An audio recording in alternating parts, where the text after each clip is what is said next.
मुझे पद की चिंता नहीं है, मुझे न्याय चाहिए। मुझे केवल न्याय मिलने की चिंता है।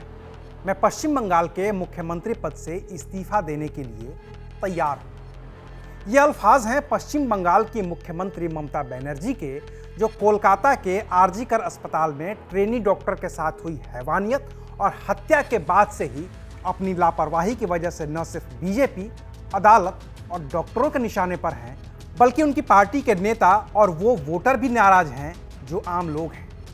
लिहाजा मुख्यमंत्री ममता बनर्जी ने अपने इस्तीफे की पेशकश की है। মানুষ এসেছিলেন বিচার চাইতে তিলোত্তমার, কিন্তু আশা করি মানুষ বুঝতে পারছেন ওরা বিচার চায় না, ওরা চায় চেয়ার।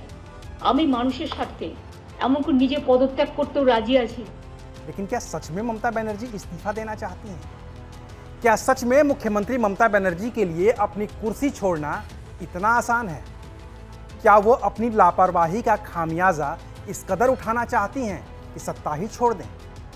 या फिर उनके इस बयान में छिपा है कोई राजनीतिक पैंतरा जो उन्हें मुख्यमंत्री की कुर्सी पर और भी मजबूती के साथ बिठा देगा? आज बात करेंगे विस्तार से। नमस्कार, मैं हूं अविनाश और आप देख रहे हैं अनकट। पहले तो आप ममता बनर्जी का पूरा बयान सुनिए, जिससे साफ होता है कि उनका मकसद इस्तीफा देना नहीं, बल्कि इस्तीफे की बात करके बीजेपी पर निशाना साधना है। আমরা প্রথম দিন থেকেই চেষ্টা করে যাচ্ছি, ওই ট্রাইড আওয়ার বেস্ট। এরপরে আশা করি জনগণ আমাকে ক্ষমা করবেন আমার এই কটি কথা বলার জন্য। আমাদের নামে আমাকে অনেক অসম্মান করা হয়েছে, আমাদের সরকারকে, মামাটি মানুষের সরকারকে অনেক অসম্মান করা হয়েছে, অনেক অপমান করা হয়েছে। সোশ্যাল নেটওয়ার্কে অনেক ভুল বোঝাবুঝি হয়েছে, অনেক কুৎসা অপপ্রচার হয়েছে, যারা সাধারণ মানুষ জানতেন না যে এর মধ্যে একটা কালার আছে। মানুষ এসেছিলেন বিচার চাইতে তিলোত্তমার, কিন্তু আশা করি মানুষ বুঝতে পারছেন ওরা বিচার চায় না, ওরা চায় চেয়ার। আমি মানুষের স্বার্থে এমনকি নিজে পদত্যাগ করতেও রাজি আছি। আমার মুখ্যমন্ত্রীর পদ চাই না, কিন্তু আমি চাই মানুষ বিচার পাক, তিলোত্তমা বিচার পাক, আর সাধারণ মানুষ চিকিৎসা পাক। আর তা না হলে কিন্তু আপনাদেরও যেমন আন্দোলন আছে, পরিবারগুলো যদি আমাদের কাছে কৈফিয়ত চাই, আমাদেরও তো কৈফিয়ত দিতে হবে। আমরা তার জন্য তৈরি থাকবো।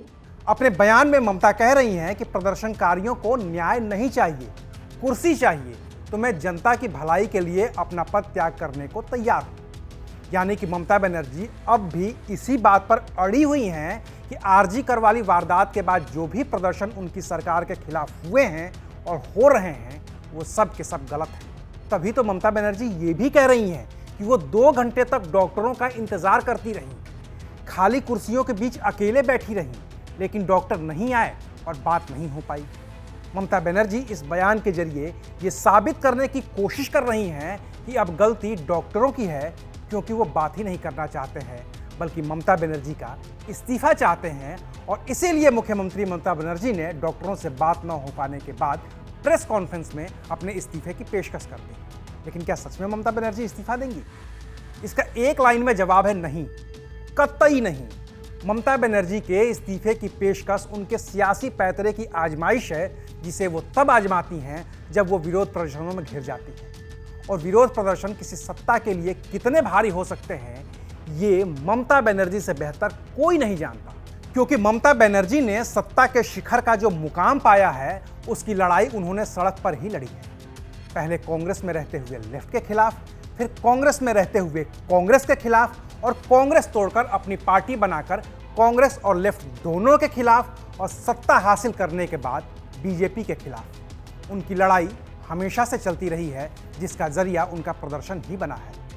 तो वो प्रदर्शन की ताकत को बखूबी जानती हैं, तभी उन्होंने आरजीकर वाली हैवानियत के बाद लोगों के प्रदर्शन के बावजूद खुद भी पदयात्रा निकाल दी, ताकि सहानुभूति जुटाई जा सके। लेकिन मामला ममता बनर्जी के हाथ से कब निकल गया, उन्हें खुद भी नहीं पता चला। डॉक्टरों ने प्रदर्शन किया, तब भी ममता को फर्क नहीं पड़ा। बीजेपी हमलावर हुई, तो भी ममता बनर्जी को शिकन नहीं आई। राज्यपाल ने ममता पर सवाल उठाए, तो भी मुख्यमंत्री को कोई फर्क नहीं पड़ा। लेकिन जैसे ही ये केस कोलकाता पुलिस के हाथ से निकलकर सीबीआई के पास चला गया, और उसके बाद उनकी ही पार्टी के सांसद जवाहर सरकार ने इसी आरजीकर के मसले पर इस्तीफा दे दिया, तो ममता के पास विक्टिम कार्ड खेलने के अलावा दूसरा कोई उपाय नहीं था। अब वो बीजेपी का नाम लेकर हमला करती तो इसे उनकी राजनीति बताया जाता और हमले को कुर्सी बचाने की कवायद के तौर पर देखा जाता। तो ममता ने डॉक्टरों पर ही सवाल उठा दिए कि डॉक्टर ही मिलने नहीं आए तो वो क्या करेंगे। बातचीत के लिए डॉक्टरों के लिए लगाई गई खाली कुर्सियों की वीडियो जारी कर ममता बनर्जी ने यह बताया कि वो तो मुख्यमंत्री होने के बावजूद 2 घंटे तक डॉक्टरों का इंतजार करती रही। I tried my best to sit with the junior doctors. I spent 3 days for them, waiting and waiting that they should have come, they should have settled their problem. Even when they didn't accept the verdict of the Supreme Court, instead of that also, I waited 3 days with my highest officials, including Chief Secretary, Home Secretary, DG, and my MOS. But I am sorry, I apologize to the people. I apologize to the people of this country and the world people who are supporting them. Please give your support. I don't have any problem. We want justice for Tilottama. और जब ममता ने अपना सियासी पैतरा चल दिया है तो BJP भी कुछ नहीं बोल पा रही है, क्योंकि बीजेपी को इस्तीफा चाहिए था और ममता ने इस्तीफे की पेशकश कर दी है। अब होगा ये कि पार्टी के कार्यकर्ता ही सड़क पर उतरकर प्रदर्शन करेंगे और इस बात की अपील करेंगे कि दीदी इस्तीफा न दें। ये समर्थक बार बार लगातार दोहराएंगे कि बिना दीदी के बंगाल का भला नहीं हो सकता है और तब अपने समर्थकों के दबाव का हवाला देकर ममता शायद अपने इस्तीफे की पेशकश को वापस ले लें और फिर से माँ, माटी और मानुष का नारा देकर मुख्यमंत्री की कुर्सी पर अपनी पकड़ और मजबूत करें। पिछले 2 विधानसभा चुनाव और 2 लोकसभा चुनाव में तो ममता बनर्जी अपने इसी सियासी पैतरे से कामयाबी हासिल कर चुकी है। अभी के लिए बस इतना ही। फिर मिलेंगे नई खबर के साथ। देखते रहिए अंतर।